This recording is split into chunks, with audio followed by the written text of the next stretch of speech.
This delegation stand firmly with our colleagues across the aisle, completely united in our support of Ukraine for a peaceful resolution of the crisis.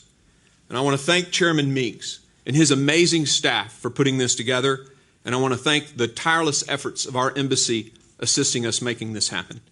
God bless you all. Thank you. Thank you, and we'll go to the first question. Yes. One for Chairman Meeks, please. To confirm again, Matyshenko. We've heard several bills to support Ukraine and hold Russia accountable have been introduced. Is there any idea to maybe merge them into one and push it as one, or will they be considered separately? And to follow up, how long do you think it will take for them to be passed? Are we talking days, weeks, or maybe months? We're not talking months, for sure. We're talking no more than weeks. We get back into session next week. We'll have meetings and conversations and dialogue in that regards, again, so that it is clear that our resolve is together. I'll be working with a number of other committees, including the House Armed Services Committee, the House Intelligence Committee. We're working collectively, talking with members of the United States Senate so that it is a bicameral voice also. Because we don't want any questions as to how we stand in regards to making sure that Mr. Putin understands the resolve of the United States of America if he dares cross that line. Thank you. VOA, Oksana? Yes, Louis Minority, Oksana Livoskova. There's a big confusion right now about concerning the last telephone conversation between American and Ukrainian presidents on the matter of the reality of war threat. From what you've seen and heard here, what can you say? Do we have the same views on this matter, or our views are different? Let me just say what the president said, and I know, unfortunately, there was, from an unknown, an anonymous source, a leak. I think the president has said over and over again, and I know we've heard it in our briefings, that there's a distinct possibility of an invasion sometime in February. He said that publicly, and he continues to say that publicly, that there's a distinct possibility. Doesn't mean that there's something that's going to happen tomorrow. It means that we're watching what's going on, and we're sharing information and intelligence with the government of Ukraine. So let's be clear, and what I am clear about, that the disinformation that Putin puts out at times to try to cause a panic, to try to cause a feeling of some of the Ukrainian people that they're not going to live their normal lives, that they will be running from Ukraine, is not happening. Does that answer your question? If I could add, Mr. Chairman, I think the leadership, as we've spoken to them, are very aligned with our perspectives on what the current situation is. Our intelligence teams are sharing, and when we got briefings from the leadership of the Ministry of Defense, it aligned with what our defense and intel folks are telling us. So I think the picture is the same between us, and any confusion is probably just disinformation from Putin. Okay, next question. Union Vitali?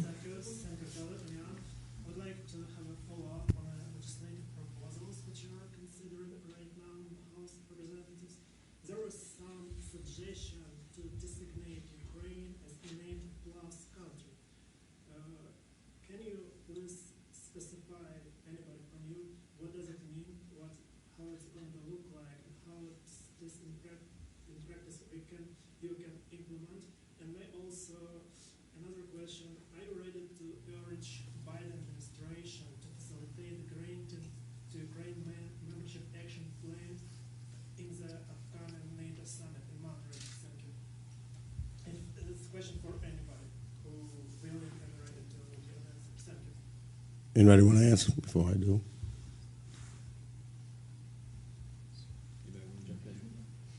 Anyone can jump in. Okay.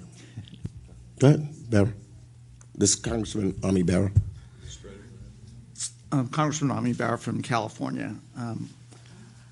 I think as President Biden was very clear in his press conference recently, there's no imminent plan to admit Ukraine into NATO at this point. I think, if you listen to the president's comments, it's very clear that there's a real concern about the threat to the Ukrainian people. I think the legislation that Chairman Meeks has led and introduced, I think it will move through the House fairly quickly in concert with the Senate, because we want to give President Biden and the administration the full authorities and the full tools to get resources to the Ukrainian government to be able to defend themselves. But again, I think the president was fairly clear in his press conference of a week or 2 weeks ago, where he said there's not an imminent plan to admit Ukraine into NATO. David Sisling from Rhode Island. And I would just add one thing. I think one of the things that the president has also made very clear is the NATO alliance is a very important defensive alliance. It has well-established standards for admission, and both the members of NATO and the country seeking to become a part of NATO will make those decisions, period. And it will not be up to Vladimir Putin or anyone else to dictate to the members of NATO who will or will not, and under what timetable that process will be completed, plain and simple. Well said. Alexander Shevchenko, RFE-RL.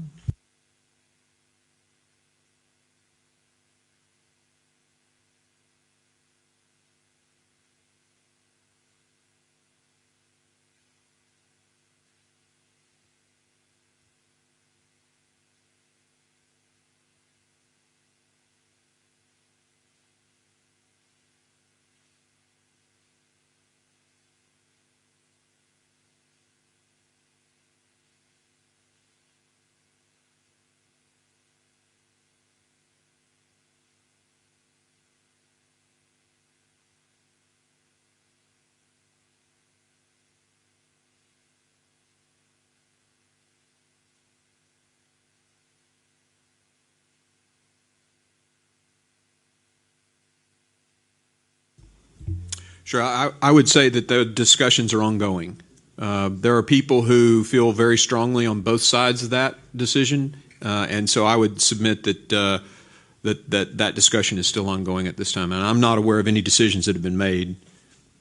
We also yield to Representative Tom Malinowski. I would agree with my colleague that these are open questions, but let me share some of the considerations. I think number one is allied unity. For the sanctions to have the crippling effect on the Russian economy that we need, allies have to move together. It can't just be the United States. We have allied consensus right now to move devastating sanctions against the Russian economy should Putin take further aggressive action against Ukraine. And I think Putin is crystal clear that that will happen. There's no doubt in his mind. There is a concern that if the United States were to move alone too soon, the sanctions would not be joined by all of our European allies and would therefore be less effective against Putin, which none of us would want. I think a second consideration, although many of us, I think, would be comfortable with some additional steps right now. Personally, I have supported tougher sanctions against Russia than President Biden has in the past. But there is a concern that if we were to impose all of the sanctions today, that Putin might conclude he has nothing left to lose. In other words, he might say to himself, they've already imposed all the pain, I might as well take Ukraine. And we certainly would not want to have that effect on him. So I think those are some of the considerations. But you should be clear that the sanctions that we have prepared will be absolutely devastating and that there is 100% unity between the United States and our allies that they will be imposed should he move, and he knows it. And I want to add to that when we left Brussels, there was a delegation of the European Parliament who will be coming to the Ukraine to say just that there will be devastating sanctions placed upon President Putin should he continue his aggressive behavior. And that includes every member of the EU Parliament. They asked that question specifically because they want to come themselves, and I think they arrived Sunday, so that it is no question about their unity, as it is no question about our unity in regards to the devastating and crippling sanctions that will be placed upon them should Mr. Putin continue his aggressive behavior. I heard somebody else. Go ahead. As my colleagues have stated, we all stand ready in collaboration with our European partners to have devastating sanctions, devastating consequences if Russia decides to take further aggressive action. It is the preferred path of both the United States and our European allies to continue pursuing diplomacy and dialogue and to find a path to peace so that those won't be required. Okay, next question. Yeah, Natalia, Interfax. Yes, we've heard about advances that the United States are going to help Ukraine economically to its finance sector. Can you please tell us more what exactly is going to be this aid and what are the chances that it will be approved? Well, we know that the economy here, President Zelensky is very concerned about. And we know that there's been a conversation in that regards. And we've asked at every meeting that we've had here, what do you need? And the reason why we ask, what do you need, is because we will then bring it back to the United States Congress and go to, for example, our Appropriations Committee so that we can look at what we can do to be of further assistance. As I indicated earlier, we've already done $650 million in just a year. And we are not limiting ourselves to just that. So we're listening, and I know we'll have a meeting with President Zelensky a little later this evening and hear what his proposals are and take them back to the United States Congress and let them know that we are serious about doing what we can to make sure that the dollars that are necessary are here for the people. Next question, yes. Here's one for the Republicans, perhaps Mr. Gregory. There are some narratives being spread among the Republican far-right base, fueled by some anchors like Tucker Carlson, suggesting that perhaps the United States should not support Ukraine that much and even back Russia in this standoff. Do you think these narratives pose a real threat to this unity you've been talking about tonight? I think what you've heard from me is sort of my position on this, and I speak at least on behalf of the Republicans who are present here today, and I think for many other Republicans. You know, when you put troops in Belarus on the border of a NATO country, that changes the game. That's a whole nother level. We have an Article 5 obligation to those countries, and we're not going to ignore that. So that's my position on what's going on here.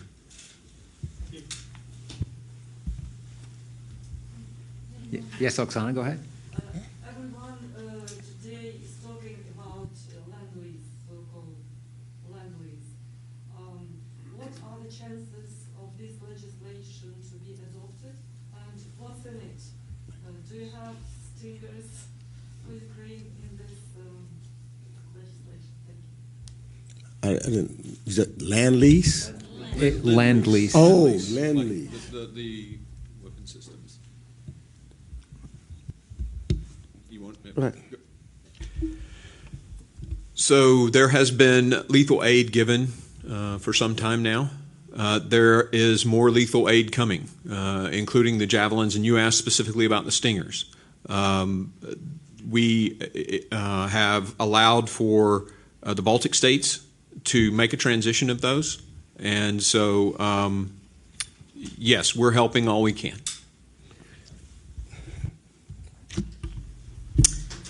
Hi, Mikey Sherrill from the House Armed Services Committee. And you know, part of the reason I'm on this delegation is because I think we very much wanted to assess here in Ukraine what the feeling was among the Ukrainian people about the support we were giving them and what they would need. And I will tell you, I have been incredibly moved and impressed with the people we've met, the people on the street who have spoken to us about how they feel about the potential of a Russian invasion, what they would do in the face of that. And I wrote it down. I was so impressed with what one young woman, Oksana, said to me. She said, right now, if we feel something, we can post about it. If we have a problem and we want change, we can tweet about it. In Russia, we could get jailed for a single post, for a single tweet. We don't know how to live in that world, and neither would you. And that's a message I'm taking back to the American people, that the desire here for democracy is strong, that the people here are willing to fight for democracy, and that we as the United States have an obligation to ensure that as a democratic nation seeking to preserve those values that we believe so deeply in, that we have an obligation to this country. And so we are looking, as you heard, at our military obligations here, what we can provide. Certainly we have a list of requests from the Parliament, from the Ministry of Defense, which we will be taking back with us and assessing our ability to provide that. Okay, any other questions? One question. National Broadcasting Company. There were messages in the mass media about the 45 aircrafts with the military aid to Ukraine. As we know, today we have only 4. My question, is it true? And what aid can expect Ukraine in some weeks or days or months? Well, I think that what you've heard from all the members basically here, that one of the questions we repeatedly ask is, what do you need? We understand that timing is everything, and timing is very important. So we were asking what needs to be expedited, what can be utilized in a timely frame.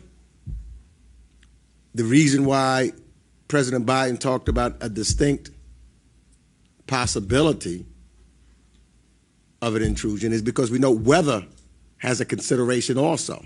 So there's a window of which Putin can decide that he wants to move. And so we've got to make sure that you have every defensive weapon to protect the people.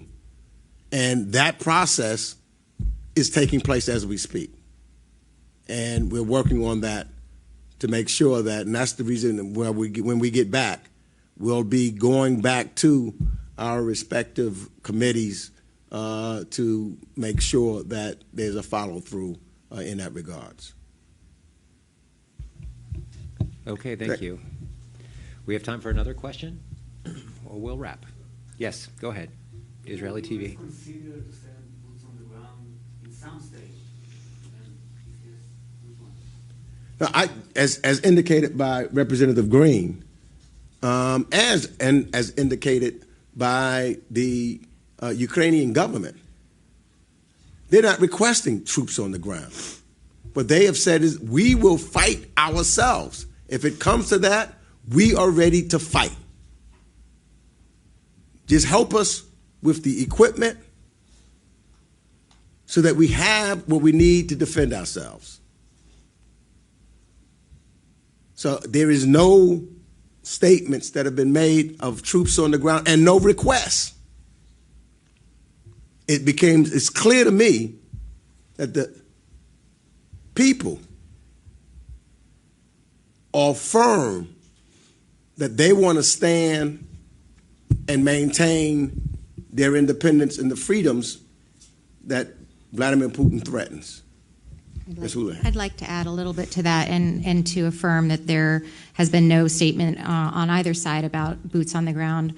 But I think what's really important about this group coming here is that we're able to bring back, as Representative Green talked about, to the people of our communities, our constituents, an explanation of why this matters. You know, why are we here in a place where many people have never been or never seen? I'm fortunate enough that my father was born in Lviv, and so this is something that's personal to me. But most people in the United States and in my community wonder why we should care about Ukraine. And it's important that we go back with these stories. It's critical that we go back and explain why we should be sending aircraft, let alone humans, to this part of the world. And so I'm very grateful for the opportunity to have been here, to be able to bring back that information and bring back why we need to care about Ukraine, because it is a matter of defending literally the democratic institutions of this area of the world, and also, frankly, of the planet.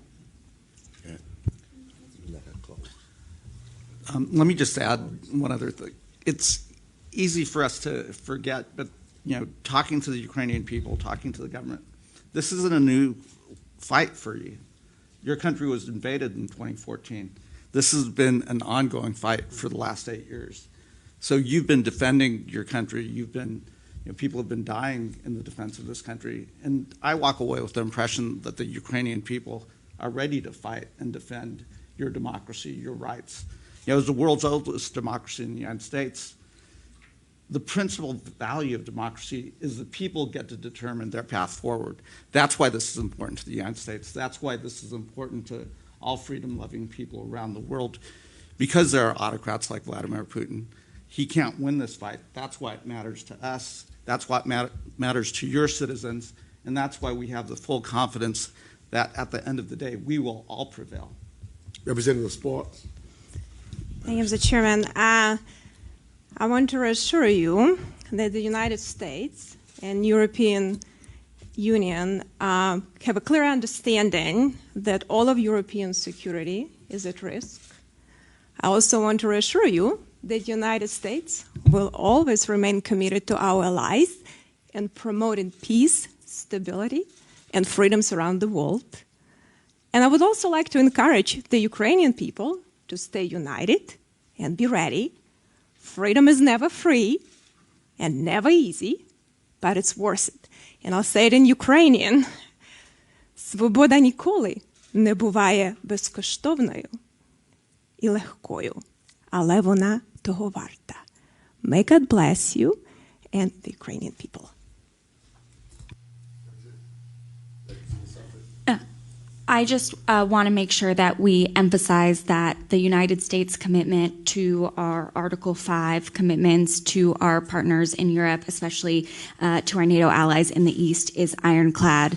There should be no questioning or concern that if there were to be anything affecting our NATO allies, that the United States would stand ready to maintain our Article 5 commitments. Thank you very much. This is not the last time you'll see members of Congress in the Ukraine.